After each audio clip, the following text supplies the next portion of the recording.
Je me souviens encore de cette nuit où j'ai commencé à travailler dans une pizzeria, à 16 ans, dans la banlieue d'une grande ville. Au début, je n'étais que le petit serveur qui aidait le chef dans la cuisine et nettoyait les lieux. Mais 2 mois plus tard, mon patron m'a demandé de livrer des pizzas pendant les jours de congé du livreur principal. J'ai accepté, bien sûr. Et puis, tout à coup, le livreur a démissionné. Il avait l'air traumatisé, secoué comme si quelque chose l'avait terriblement affecté. Il est allé dans le bureau de mon patron et ils se sont disputés pendant environ 15 minutes. Puis, il est sorti et m'a dit bon courage, mon garçon. Il m'a dit que c'était juste un travail de merde, c'est tout. Et puis, il m'a papoté dans le dos et est parti. Je savais que c'était autre chose qu'un travail de merde, mais je n'y ai pas prêté attention. C'était la dernière fois que je le voyais. Alors, pendant les 2 semaines suivantes, j'étais le livreur jusqu'à ce qu'il trouve quelqu'un qui puisse livrer des pizzas. Environ 2 semaines après avoir livré des pizzas, mon patron m'a donné l'adresse d'une maison et, comme d'habitude, j'ai mis le GPS et suis parti. En regardant le coucher de soleil en conduisant là-bas, j'espérais qu'il faudrait 2 minutes pour rentrer à la maison, mais malheureusement, c'était dans la partie rurale de la ville où les maisons sont à environ 4 miles les unes des autres. Je me suis arrêtée devant la maison à 2 étages et les regardé. J'ai eu des sensations très effrayantes en la regardant. La pelouse était coupée avec des mauvaises herbes, des arbres morts et le vieux porche sans chaise, pot de fleurs ou table. Elle semblait tout simplement abandonnée, mais je suis quand même sortie et j'ai frappé à la porte. J'espérais que mon patron m'avait donné la mauvaise adresse ou quelque chose comme ça pour que je puisse sortir de là. Mais la serrure de la porte a commencé à trembler et la porte s'est ouverte. C'était une vieille dame d'au moins 70 ans, avec des cheveux blancs, des dents manquantes et maigres, très petite aussi. Ses yeux me fixaient, ce qui m'a vraiment fait flipper. Je me suis dit que si j'étais gentille, les choses finiraient bien après tout. Pizza au pepperoni, madame. J'ai dit également amicalement que possible. Oui, a-t-elle dit d'une voix forte, comme si elle avait mal à la gorge. Je me suis figée puis j'ai rapidement levé les yeux vers elle, me fixant toujours du regard. Cette question m'a vraiment effrayée. Oh non, j'ai dit, où est l'autre? Il s'est enfui la dernière fois qu'il est venu, s'est enfui. Je me suis sentie de plus en plus mal à l'aise, mais je suis restée là, espérant que les choses s'arrangeraient. Mais la situation s'est rapidement dégradée. La femme a pris son sac à main et a commencé à chercher de l'argent ou c'est ce que j'ai pensé. Pendant environ 1 minute, la minute la plus longue de ma vie, elle a regardé quelque chose dans son sac à main. Je pouvais dire qu'elle tenait quelque chose dans sa main droite à l'intérieur du sac à main, mais je ne pouvais pas voir ce que c'était. Je me suis sentie paniquée, craignant que ce soit du gaz lacrymogène ou un couteau ou même une arme à feu. Juste derrière elle, j'ai vu une ombre, la silhouette d'un homme venant à la porte. Et tout à coup, j'ai entendu des pas écrasant les feuilles sur mon côté gauche, à côté du porche. La voix grave d'un homme disait « J'ai regardé et j'ai vu la tête d'un homme d'âge moyen avec un regard de colère qui regardait par-dessus le porche. » Ce type a alors commencé à grimper sur le porche et c'est là que j'ai réalisé que j'en avais assez. Je me suis précipitée vers ma voiture, j'ai jeté la pizza à l'intérieur, j'ai allumé et suis partie. Je n'ai pas regardé en arrière alors que je partais dans le noir. Je n'ai pas dit à mon patron ce qui s'était passé ce soir-là. Je ne pouvais pas lui expliquer ce que j'avais vu. Mais le jour où j'ai démissionné, j'ai décidé de dire à mon patron ce qui s'était passé ce soir-là. Ce qui l'a également fait paniquer et m'a demandé pourquoi je ne lui avais pas dit. Il a dit que James lui avait dit quelque chose comme il était juste sorti de là et n'avait pas fait attention à elle. Mon patron a alors appelé la police pour enquêter sur la situation douteuse et il m'a dit que je pouvais partir.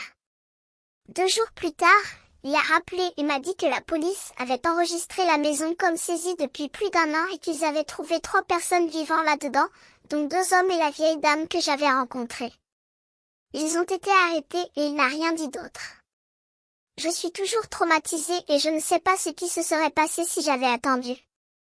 Ils auraient facilement pu m'attaquer, mais Dieu merci, j'ai démissionné après et je suis toujours en vie. Je ne suis plus jamais allé dans cette ville, et je ne veux plus jamais y retourner. Mais je suis prêt à affronter mes peurs pour protéger mon avenir. Je me souviens encore de cette nuit où j'ai fait une livraison tard dans la nuit. C'était probablement le plus long trajet que j'ai jamais fait pour une livraison de pizza.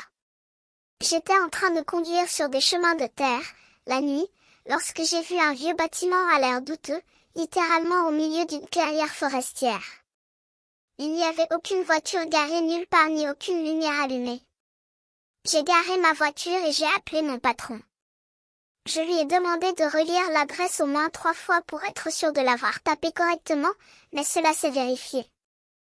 Je pouvais dire qu'il était d'une humeur vraiment méchante et il m'a dit d'au moins frapper à la porte et de vérifier. Il se fâcherait normalement si nous reprenions une tarte, mais j'avais peur de ce qu'il ferait si j'en ramenais 4. J'étais incroyablement énervée, mais je suis quand même sortie et je me suis forcée à aller à la porte d'entrée du bâtiment. Il n'y avait pas de sonnette, alors j'ai frappé très fort. Je n'ai rien entendu et je ne m'attendais pas vraiment à entendre quoi que ce soit. Je me sentais un peu plus mal à l'aise qu'avant, mais avant de pouvoir me retourner, j'ai remarqué quelque chose à la fenêtre. Quelqu'un regardait par la fenêtre. Je ne savais pas si c'était un homme ou une femme. Tout ce que j'ai remarqué, c'était leurs yeux. Les yeux étaient plus grands ouverts que je ne le pensais, ils me fixaient intensément. Je me suis sentie suffisamment perturbée par cela et j'ai laissé tomber les pizzas et j'ai couru vers ma voiture. Cette fichue chose ne voulait pas démarrer avant d'avoir tourné la clé pour la 3e fois.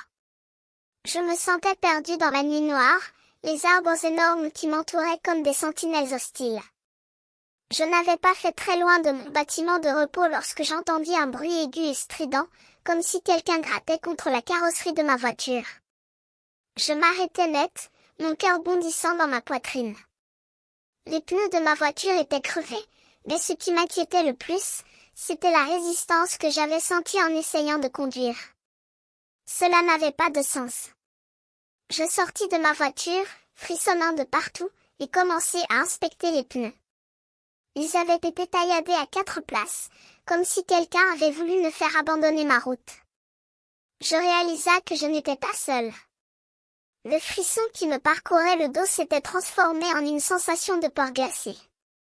Je retournai dans ma voiture, verrouillai les portes et composai le 911. L'opératrice m'entendit trembler de la voix, mais elle me rassura, disant que les policiers viendraient bientôt et que je devais rester cachée. Je lui demandai si je devais rester dans la voiture ou courir, et elle me répondit que la voiture était la meilleure option. Je fis ce qu'elle me disait, mais mon corps tremblait comme une feuille. Les minutes semblaient s'éterniser, et je savais que les policiers prendraient du temps pour arriver. Je regardais les fenêtres du bâtiment, attendis que quelqu'un sorte, mais il n'y avait personne. Puis, je regardai dans le rétroviseur et vis la même personne que j'avais vue à la fenêtre. Ses yeux étaient plus grands que jamais, et je voyais un sourire commencer à se former sur son visage. Je compris que je devais partir, et je sortis de ma voiture, courant dans les bois sans m'inquiéter du bruit que je faisais. Je courus jusqu'à être essoufflée, puis me cacher derrière une bûche géante. Je tentai de couvrir mon souffle avec ma main, attendant ce qui me sembla être des heures. Enfin, j'entendis les sirènes de la police au loin, et je rassemblai toute mon énergie pour courir jusqu'à la route.